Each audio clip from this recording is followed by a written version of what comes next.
नमस्कार दोस्तों, मैं अनूप सिंह। आज विशेष के इस अंक में आपका बहुत बहुत स्वागत है। कांग्रेसी नेताओं का रह रहे के कांग्रेस में छटपटाहट सामने आती रहती है।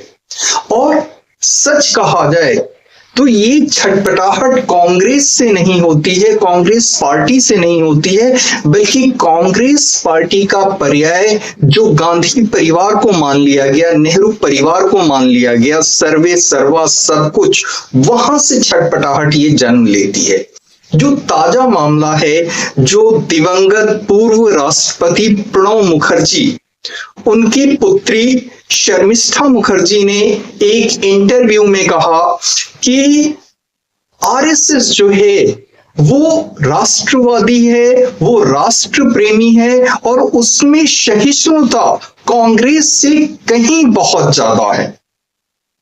आरएसएस, जैसा कि हम सभी जानते हैं, कि पूरी तरीके से राष्ट्र के प्रति समर्पित है, राष्ट्र की सेवा में समर्पित है, राष्ट्र के सम्मान में समर्पित है और राष्ट्र को सुयोग्य नागरिक मिलते रहें, उसके लिए वो ऐसे व्यक्तित्व, ऐसे चरित्र गढ़ती रहती है। जब वो चरित्र चाहे राजनीतिक फलक पे हो, चाहे वो व्यापारिक फलक पे हो, चाहे वो शैक्षणिक और वैज्ञानिक फलक पे हो, जब वो अपनी आभा बिखेरते हैं तो वो भारत के गौरव को बढ़ाने का कार्य करते हैं। तो शर्मिष्ठा मुखर्जी का बयान आया कि आरएसएस कहीं ज्यादा जो है सहिष्णु है या सहिष्णु है इन कंपैरिजन टू कांग्रेस।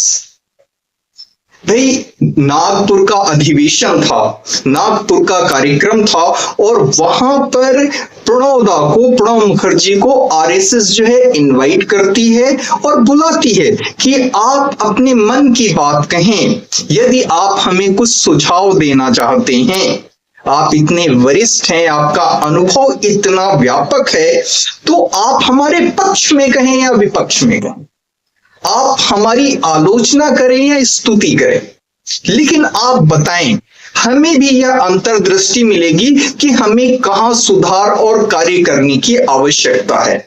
यह आरएसएस का सदा से स्टैंड रहा है, कदम रहा है। वो विदेशी गणमान्य व्यक्तियों को भी सदैव अपने मंच पर बुलाते रहे हैं कि सभी से कुछ न कुछ सीखने को मिलता है, सीखने की जरूरत होती है। तो प्रणब मुखर्जी को, जो पूर्व राष्ट्रपति रहे हैं, अब दिवंगत हो चुके हैं, उनका निधन हो गया, तो उनको भी आरएसएस ने जो है अपने कार्यक्रम में नागपुर में बुलाया था। नागपुर और आरएसएस के कार्यक्रम की बात आई तो ये भी आपको बताता चलूं कि कभी महात्मा गांधी को भी जो है आरएसएस ने वो मंच प्रदान किया था अपने कार्यक्रम में। और वहां पे महात्मा गांधी ने जब अपने विचार रखे, उसके बाद उनसे पूछा गया कि आप बताएं, ये जो संगठन है ये कट्टर है। तो महात्मा गांधी का कहना था, उनका जो एक जिस्ट था विचार का, वो यह था, जो निचोड़ था, कि जिस संगठन के जूते चप्पल भी इतने अनुशासन में रहते हों, ऐसे संगठन की बुराई मैं कैसे कर सकता हूं। उन्होंने एक नोट लिखा था।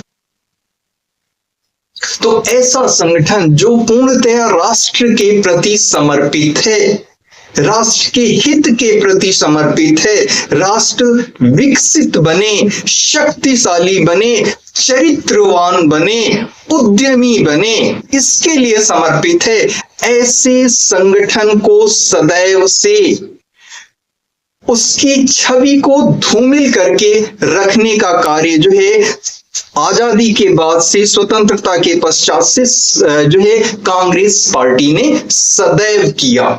क्योंकि उनको पता था कि ये जो भारत है, यहाँ इसका जो उत्तराधिकारी है, इसको जो चलाने का जिसका कार्य है, वो उन्हीं लोगों का है जो इस माटी से जुड़े हुए हैं, जिनको इस माटी से प्रेम है।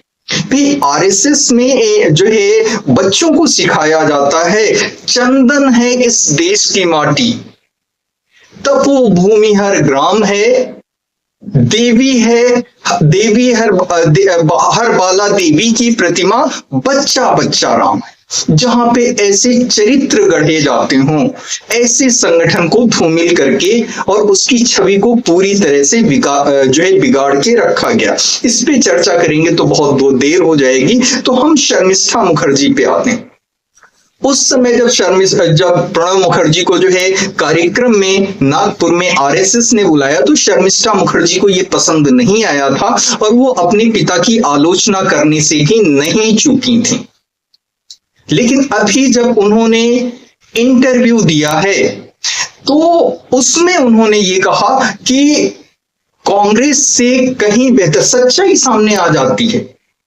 भाई तब उनको पार्टी का स्टैंड लेना था, उनकी जो है एक पार्टी के प्रति प्रतिबद्धता थी, या पार्टी की लाइन पे चलना जो है मजबूरी कह लें आप, क्योंकि उस कद का नेता होना, उस कद का व्यक्तित्व होना जो सच को सच कहना हर हालात में, ऐसे कम लोग होते हैं।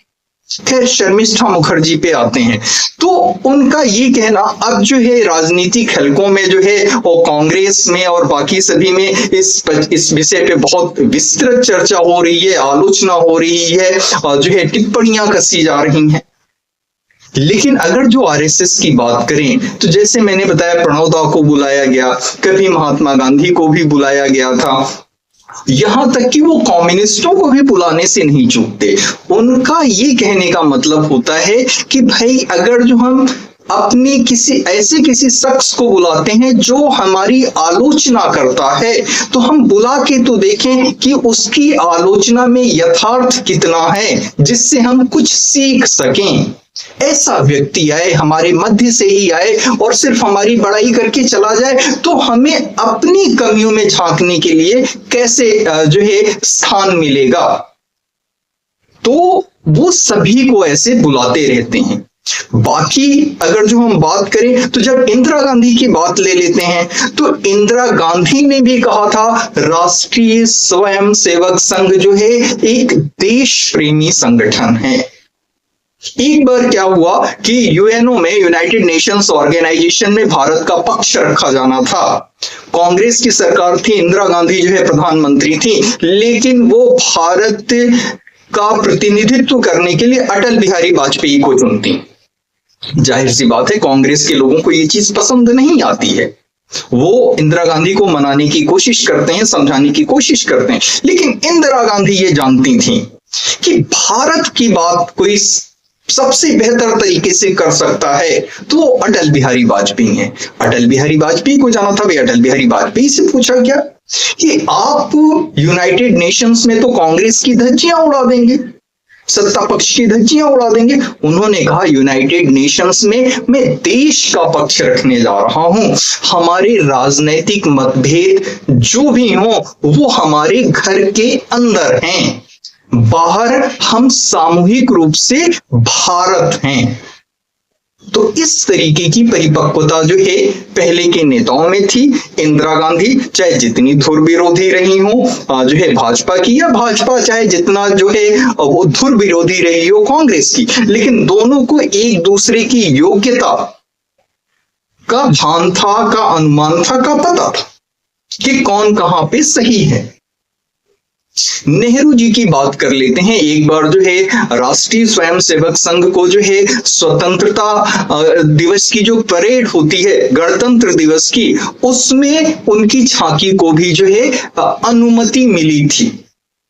भाई यही नेहरू थे जिन्होंने एक बार अटल बिहारी वाजपेयी से कहा था कि आगे चल के तुम प्रधानमंत्री बनोगे। क्या उन्होंने दिल से कह दिया था? क्या वो चाहते थे कोई आरएसएस से जुड़ा व्यक्ति या कोई भाजपा से जुड़ा व्यक्ति प्रधानमंत्री बने? लेकिन उनको उनमें पोटेंशियल दिखा था तो वो बात उनकी जुबान पे आ गई।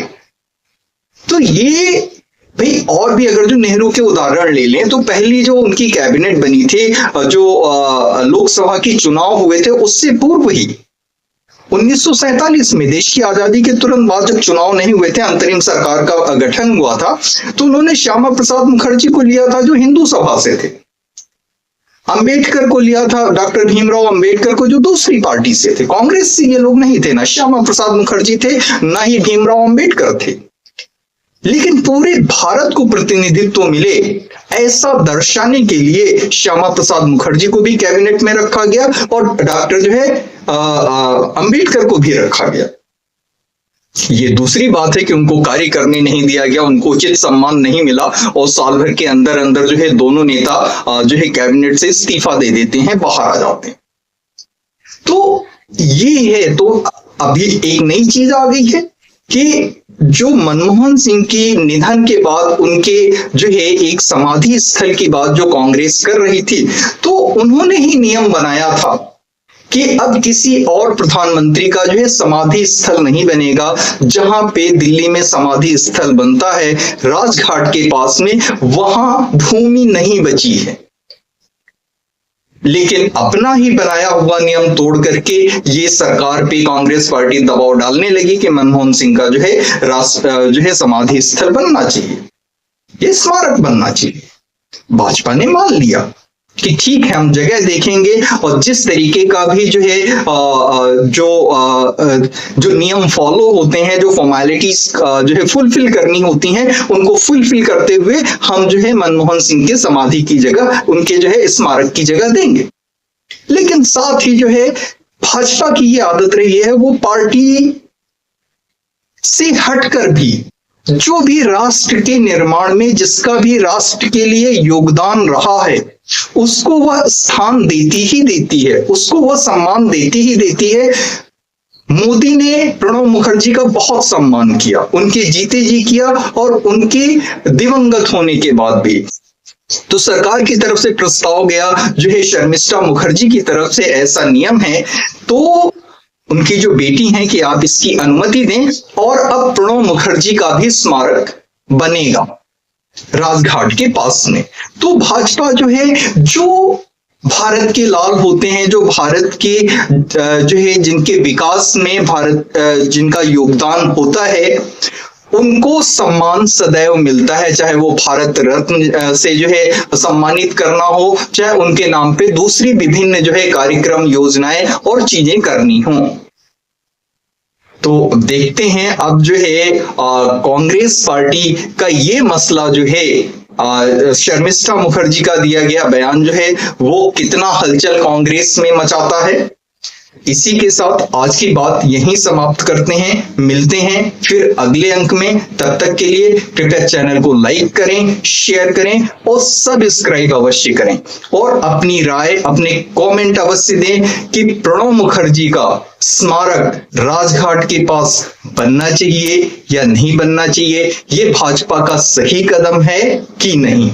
और दूसरी बात, जो शर्मिष्ठा मुखर्जी का बयान है कि आरएसएस जो है वह कांग्रेस से ज्यादा सहिष्णु है, कांग्रेस से सहिष्णु है, इसको आप कैसे देखते हैं, कैसा मानते हैं? तो आज के अंक में इतना ही, मिलते हैं फिर अगले अंक में। तब तक के लिए धन्यवाद। जय हिंद, वंदे मातरम।